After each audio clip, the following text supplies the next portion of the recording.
तो ये जो संगठन है, ये संगठन ये चाहता है कि जो हमारे लोगों को जो भागीदारी नहीं मिल रही है, जो बाबा साहब अम्बेडकर जो रिजर्वेशन दे के गए हैं, वो रिजर्वेशन हर डिपार्टमेंट में लागू होना चाहिए।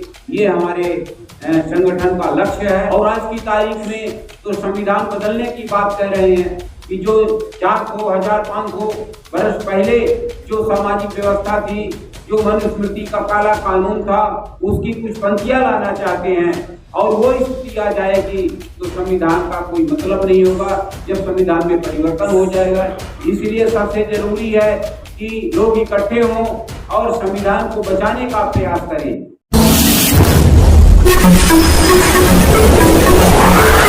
ये बहुत पीछे है, इसे आगे लाना चाहिए, इसके लिए कुछ करना चाहिए। जो देश की तमाम सारी समितियां हैं, देश की जो तमाम सारी संस्थाएं हैं, वहाँ ओबीसी की कोई भागीदारी नहीं है। आज की तारीख में आजादी का 75 साल बीत गया, लेकिन ओबीसी की कोई भागीदारी नहीं है। धन्य है परम पूज्य बाबा साहब अम्बेडकर, जिन्होंने हमें संविधान में प्रावधान तो कर गए और उस प्रावधान की वजह से 27% पिछड़े वर्ग के लोगों को मिल रहा है, लेकिन पिछड़े वर्ग के लोग इकट्ठे होके ऐसी लड़ाई नहीं लड़े कि उन्हें अपना पूरा हिस्सा मिल जाए। तो ये जो संगठन है, ये संगठन ये चाहता है कि जो हमारे लोगों को जो भागीदारी नहीं मिल रही है, जो बाबा साहब अम्बेडकर जो रिजर्वेशन दे के गए हैं, वो रिजर्वेशन हर डिपार्टमेंट में लागू होना चाहिए। ये हमारे संगठन का लक्ष्य है। लेकिन हम लोग इकट्ठे ना होने की वजह से हमारा जो दिया हुआ संविधान का अधिकार है वो नहीं मिल पाया।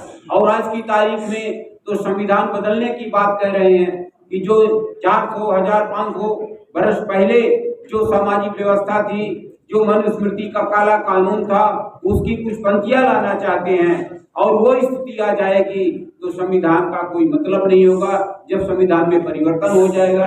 इसलिए सबसे जरूरी है कि लोग इकट्ठे हों और संविधान को बचाने का प्रयास करें। आज इस देश में तमाम सारे लोगों को तमाम सारी चीजें मिल रही है, सबकी गिनती है, पेड़ पौधे की गिनती होती है, पशु पक्षियों की गिनती होती है, लेकिन जो पिछड़े वर्ग के लोग हैं उनकी गिनती आज तक नहीं हो पाई। आखिर वजह क्या है? अभी बिहार में माननीय नीतीश कुमार जी ने जनगणना कराई है और वो उनका प्रयास भी है कि पूरे देश में जनगणना हो, लेकिन साथियों ये जो मनवादी लोग बैठे हुए हैं, ये नहीं चाहते हैं कि जो पिछड़े वर्ग के लोग हैं वो अपनी हैसियत को जान जाए, वो अपनी औकात को जान जाए कि इस देश में हमारी औकात क्या है। और जिस दिन हमारे पिछड़े वर्ग के लोगों को अपनी ताकत का पता चल जाएगा कि हमारी ये ताकत है, वो निश्चित है कि इकट्ठे होकर ले लेंगे। हमारे पास कोई कमी नहीं है।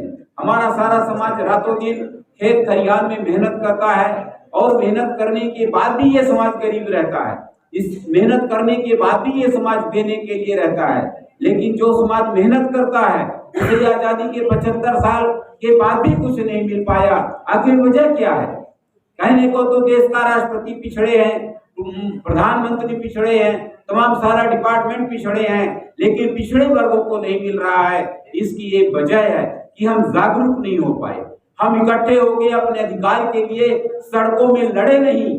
जिस दिन हम इकट्ठे होके सड़कों में लड़ाई शुरू कर देंगे, लड़ना शुरू कर देंगे, तब जाके हमारी बात बनेगी। यहाँ का तो प्रधानमंत्री ही पिछड़े वर्ग के हैं, कहते हैं हम पिछड़े हैं और पिछड़े के नाम पे आप 10 साल से वोट मांग रहे हैं, लेकिन इस 10 साल के बीच में उन्होंने पार्लियामेंट में पिछड़े वर्गों को कुछ देने के लिए नाम नहीं दिया। ये कैसा पिछड़ा है? ये कैसी बात है? ये दोहरी मानसिकता है।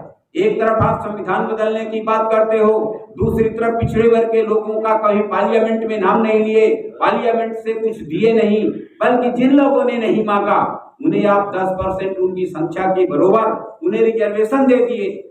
लेकिन जिन लोगों ने वोट दिया उनका आपने नाम नहीं लिया। इसलिए साथियों सबसे बड़ी बात है कि परम पूज्य बाबा साहब अम्बेडकर ने हमें वोट का अधिकार दिया और हम वोट ऐसे लोगों को दे देते हैं जो आजादी के 75 साल के बाद भी हमारा हिस्सा नहीं दिए। हमें तो सबसे बड़ा अधिकार वोट का है और वोट जब बाबा साहब ने वोट का अधिकार दिया तो पार्लियामेंट की तरफ एक उंगली से इशारा करते हुए बाबा साहब ने कहा है कि मैं इस संविधान में इस देश के लोगों को एक ऐसी धरोहर दे रहा हूं कि जिस दिन ये समाज उस अधिकार की कीमत को समझ जाएगा, उस दिन पार्लियामेंट में कब्जा करेगा और पूरे देश के लोगों को भागीदारी मिलेगी। लेकिन अभी तक ऐसा नहीं हुआ। इसलिए साथियों, चौधरी ब्रह्म प्रकाश जी ने एक सपना देखा था। उनको सपना भी इसलिए जगा कि वो मुख्यमंत्री रहे, लेकिन पिछड़े वर्ग अनुसूचित जाति जनजाति के लिए कुछ नहीं हो पाया। वो कृषि मंत्री रहे, लेकिन देखे कुछ नहीं हो पाया। तब उन्होंने ये संगठन बनाया कि एक ऐसा संगठन बनाओ जिसकी वजह से समाज के लोगों को कुछ दिया जा सके।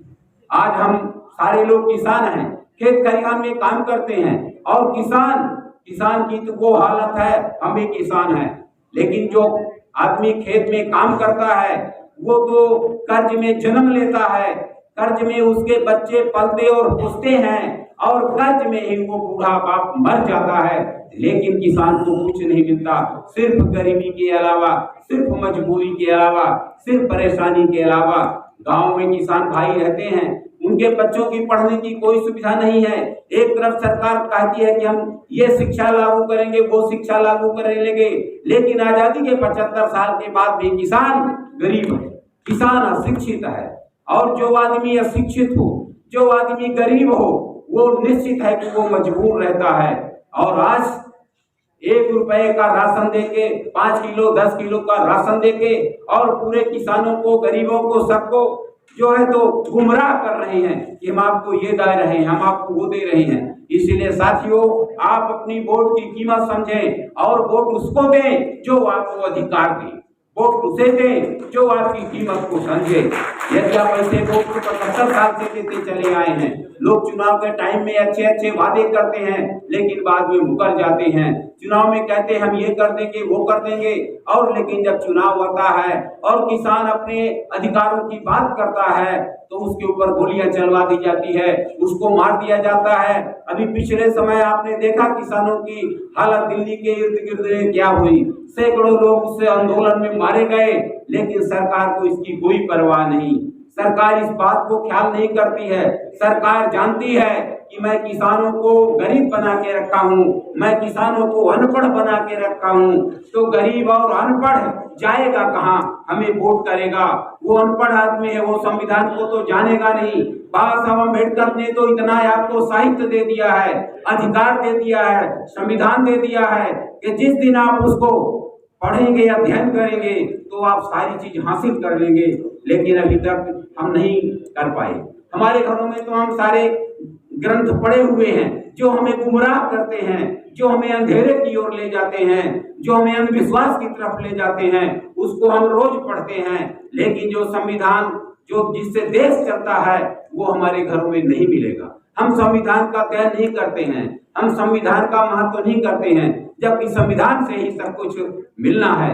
इसलिए साथियों, आप लोगों से गुजारिश है कि आने वाले समय में इकट्ठे हो और हर स्टेट के आधार पर, बहन जी से मैं ये चाहूंगा कि आप राष्ट्रीय अध्यक्ष हो गई हैं, इसके लिए आपको बहुत बहुत बधाई हो। आप हमेशा संघर्ष करती रह गई हैं और आपका संघर्ष तो अद्भुत संघर्ष रहा। हम 20-25 साल से आपके साथ काम कर रहे हैं और हमें इस बात की बहुत बड़ी खुशी है कि इस संगठन में पहली बार महिला नेत्री को मौका मिला है। और निश्चित है कि आपके कार्यकाल में पूरे देश में हर स्टेट में कार्यक्रम होंगे, हर स्टेट के लोग इकट्ठे होंगे और हर स्टेट में ये आवाज पहुंचेगी, तो तभी जाके चौधरी ब्रह्म प्रकाश जी की आत्मा को संतोष मिलेगा। इसलिए साथियों, मैं आप लोगों से इस मौके में इतने कहना चाहूंगा कि आप लोग संगठित हों और अपने मान सम्मान का ख्याल रखें, अपने वोट का ख्याल रखें, और जब इस तरह से आप करेंगे तभी साथियों सारी बात बनेगी। मैं आपके बीच में ज्यादा न रखते हुए अपनी बात को विराम देता हूँ। धन्यवाद। जय भीम, जय भारत।